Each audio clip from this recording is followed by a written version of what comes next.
बूढ़े पति पत्नी की दुख भरी कहानी।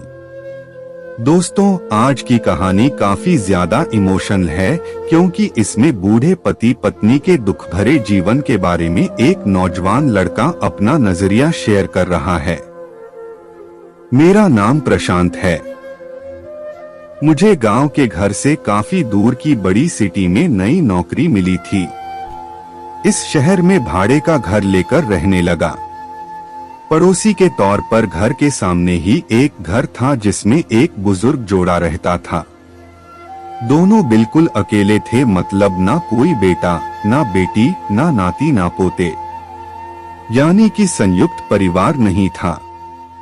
मैं एक संयुक्त परिवार का सदस्य था, इसलिए मुझे अक्सर उनके बारे में विचार आते रहते थे।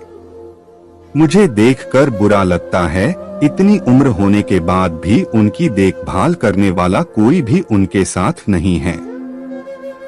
जब मैं सुबह ऑफिस के लिए निकल था कि दादी जी अपने कपकपाते हुए हाथों से दादाजी को चाय देती थी।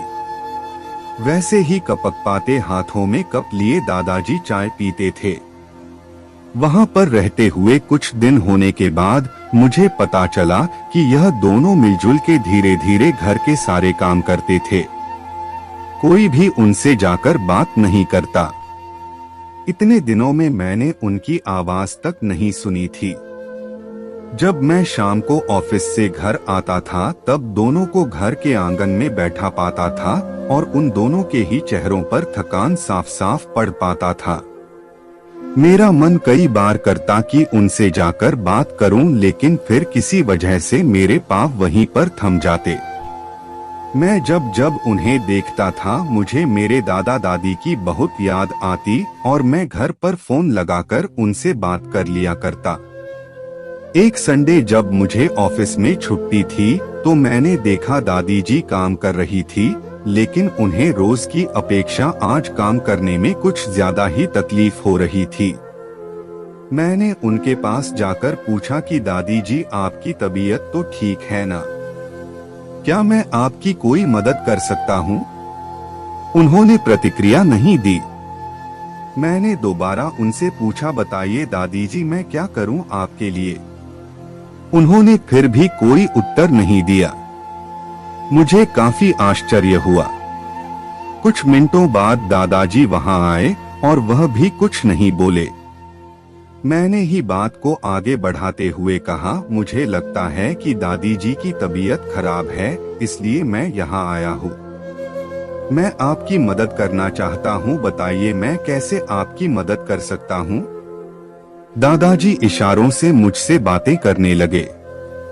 उन्होंने इशारों से मुझे बताया कि दादी जी सुन और बोल नहीं सकती।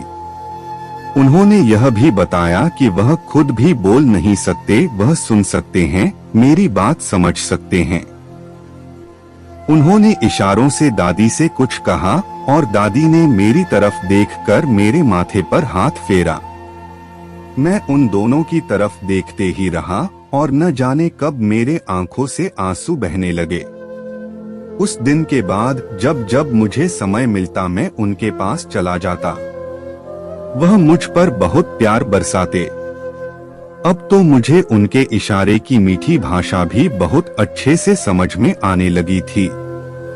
एक दिन मैंने दादाजी से पूछा कि वह अकेले क्यों रहते हैं? क्या उन्हें कोई औलाद नहीं है? दादाजी ने दादी को इशारे से समझाया कि मैंने उनसे क्या पूछा। फिर दोनों मेरा हाथ पकड़कर मुझे आंगन में ले आए और अपने आंखों के आंसू पोंछे और उंगली का इशारा करते हुए एक साइकिल मुझे दिखाई। साइकिल को देखकर मैं समझ गया कि उनके परिवार वाले उन्हें छोड़कर कहीं जा चुके हैं और अब उनके हिस्से में केवल यादें ही बची हैं।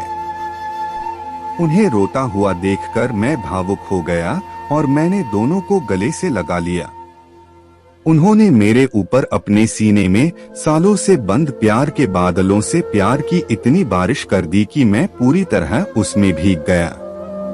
दोस्तों, इस कहानी से कई लोग कनेक्ट कर पाएंगे क्योंकि यह सिर्फ कहानी नहीं है, यह कई सारे बेचारे बुजुर्ग लोगों की सच्ची दास्तानें है।